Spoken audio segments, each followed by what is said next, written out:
Imagine कीजिए कि आप गार्डन में घूम रहे हैं और अचानक से आपके सामने ये आ जाता है। आज से 11,000 साल पहले आर्क्टोडस नाम का ये विशाल बियर नॉर्थ अमेरिका में पाया जाता था। ये आज के पोलर बियर से डबल साइज के होते थे और इनका वजन 1000 किलोग्राम तक हो सकता था। आज से 18 लाख साल पहले इस तरह का बर्ड साउथ अमेरिका में रहा करती थी। इसकी हाइट 10 फीट तक हो सकती थी और ये अपनी छोटी चोंच से आपका सर वाटरमेलन की तरह कुचल सकती थी। आप आगे बढ़ते हैं तो आपको सेबर टूथ और टीरेक्स जैसे विलुप्त जीव देखने को मिलता है। साल 2012 में रशिया के कुछ साइंटिस्ट को साइबेरिया की बर्फ के नीचे एक वूली मैमथ मिला था। ऐसा माना जाता है कि इसकी मौत 39,000 साल पहले हुई थी, पर बर्फ में दबी होने के कारण इसकी बॉडी पूरी तरह से प्रिजर्व थी। वूली मैमथ आज से 3600 साल पहले ही विलुप्त हो गया था, लेकिन साइंटिस्ट इसकी मदद से वूली मैमथ की स्पीसीज को एक बार फिर से जिंदा करने की कोशिश में लगे हुए हैं। मेडिकल साइंस और जेनेटिक इंजीनियरिंग इतनी डेवलप्ड हो चुकी है कि हम हजारों साल पहले एक्सटिंक्ट हो चुके एनिमल्स को एक बार फिर से जिंदा कर सकते हैं। कोई भी स्पीसीज इस धरती से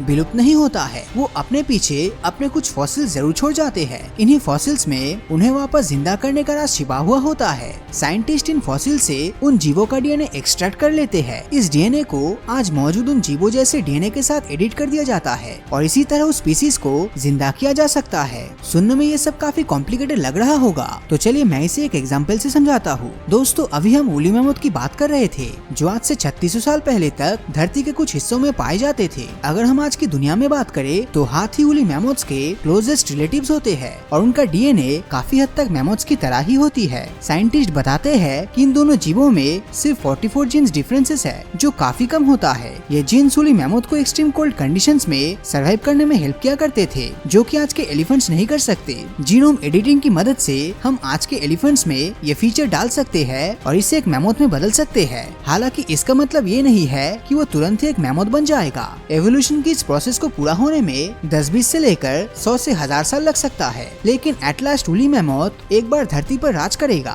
दोस्तों, इस प्रोसेस में एक ग्लिच भी है, जिसके बारे में आपको जरूर पता होना चाहिए। अगर आप इस प्रोसेस से डायनासोर जैसे जीव को वापस लाना चाहते हैं तो ये बिल्कुल पॉसिबल नहीं है। साइंटिस्ट के अनुसार किसी भी जीव का डीएनए 15 लाख साल तक ही सुरक्षित रहता है। इसके बाद उसे रीड कर पाना पॉसिबल नहीं होता और वो हम इंसानों के लिए बेकार हो जाता है। आज से 6.6 करोड़ साल पहले विलुप्त हो चुके डायनासोर्स के फॉसिल्स हमें उनकी याद तो दिला सकता है, लेकिन उन्हें धरती पर वापस नहीं ला सकता। पर क्या ये प्रोसेस निएंडरथल्स को वापस ला सकती है? निएंडरथल्स इंसानों की एक स्पीसीज हुआ करती थी, जो आज से करीब 40,000 साल पहले विलुप्त हो गई थी। आपको जानकर खुशी होगी कि जीनोम एडिटिंग से निएंडरथल्स को वापस लाया जा सकता है। हालांकि वो आज की दुनिया में ज्यादा समय तक सर्वाइव नहीं कर पाएगा। निएंडरथल्स के विलुप्त होने के कारण भी हम इंसान ही थे, और अगर वो आज वापस आ जाता है तो शायद हमारी फाइट्स फिर शुरू हो जाएगी। इन फाइट में विनर कौन होगा ये मुझे आपको बताने की कोई जरूरत नहीं है। निएंडरथल्स अगर इस दुनिया में फिर से आ जाए तो मॉडर्न ह्यूमन के साथ सर्वाइव नहीं कर पाएगा। पास्ट में हम इंसानों ने कई खतरनाक बैक्टीरिया और वायरस के कहर को झेला है।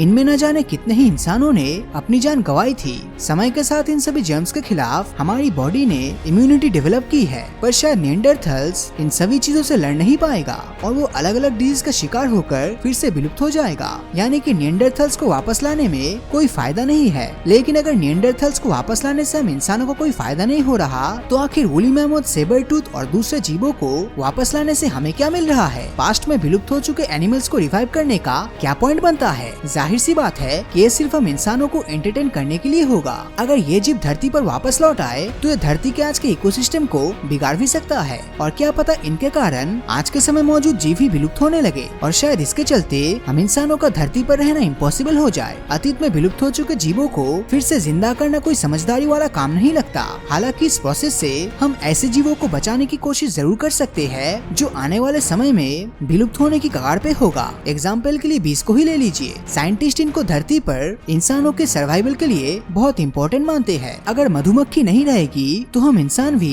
ज्यादा समय तक इस दुनिया में नहीं जी पाएंगे और हमारा पूरा इकोसिस्टम तबाह हो जाएगा। दुख की बात तो ये है कि बीस की संख्या तेजी से कम हो रही है। डी एक्सटिंक्शन की ये प्रोसेस हमें बीस जैसी स्पीसीज को भविष्य के लिए बचा कर रखने में हेल्पफुल हो सकती है, पर इसमें भी एक प्रॉब्लम छिपी हुई है। अगर मैं और आप किसी इंसान को मौत के बाद वापस लाने की टेक्नोलॉजी हासिल कर ले तो हमें किसी की मौत से कोई फर्क नहीं पड़ेगा। आज हम जिन जीवों की एक्सटिंक्ट होने को लेकर कॉशियस है और उन्हें बचाने की कोशिश कर रहे हैं, क्या हम इस टेक्नोलॉजी के आविष्कार के बाद उन जीवों की परवाह करेंगे? जाहिर सी बात है कि हम उनकी परवाह नहीं करेंगे। धरती पर जीवों का शिकार बहुत ही तेजी से बढ़ जाएगा और हम किसी भी स्पीसीज की केयर नहीं कर पाएंगे, क्योंकि हम अच्छे से जानते होंगे कि हम इसे फिर से वापस ला सकते हैं। किसी भी जीव को विलुप्ति से वापस लाना कई प्रकार के रिस्क और अनप्रेडिक्टेबिलिटी से भरा हुआ होगा। इसीलिए किसी महान इंसान ने कहा है कि हमारे पास जो मौजूद है उसी में हमें खुश रहना चाहिए। आज हमारी धरती पर जो स्पीसीज मौजूद है, हमें उन्हें बचाने की कोशिश करनी चाहिए, ना कि अतीत में विलुप्त हो चुके जानवर को वापस लाने की।